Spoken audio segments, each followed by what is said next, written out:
dear friends. I hope this finds you well. I hope you're feeling inspired and energized after Yom Kippur, ready to take on the new year. And I had a very simple and maybe a silly thought that came into my head. Maybe it's very simplistic, I don't know. But it really struck me how Yom Kippur is at the beginning of the year and not at the end of the year. Right? You would think that if Yom Kippur is all about purifying us from all of, the things that we've done in the previous year, then shouldn't it be like at the end, before you get into the new year, you cleanse yourself completely and then you step into Rosh Hashanah, right? Why is Yom Kippur already once the new year has begun? I think that's a really strange thing. And I think the lesson here is that really Yom Kippur is about kind of aligning us for the year forward. Yes, it gives us some purity and kind of can remove from us some of the issues that we've been dealing with if we focus on the day properly. But I think really Yom Kippur reminds us of the work that we need to be doing throughout the year.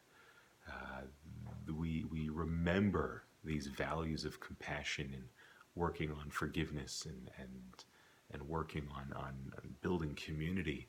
We take that with us into the year. It sets us straight.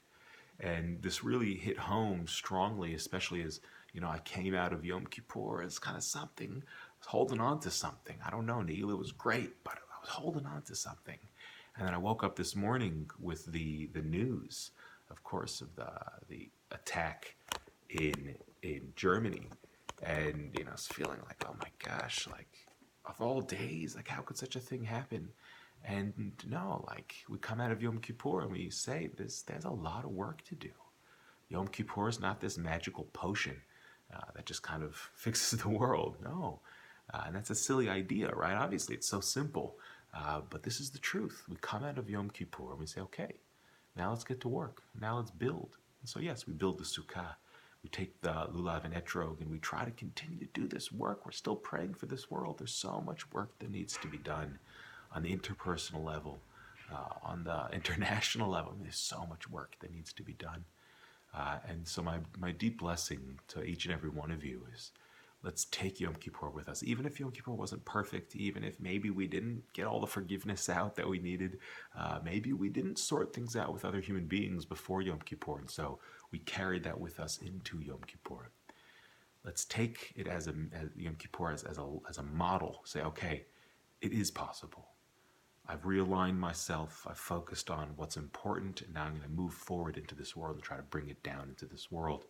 Let's do that. The world needs us so badly. The world needs us, each of us, to be as big as we possibly can, to be as spiritually powerful, as emotionally and ethically powerful as we possibly can be. And so let's get to it. Let's start building. Shabbat Shalom.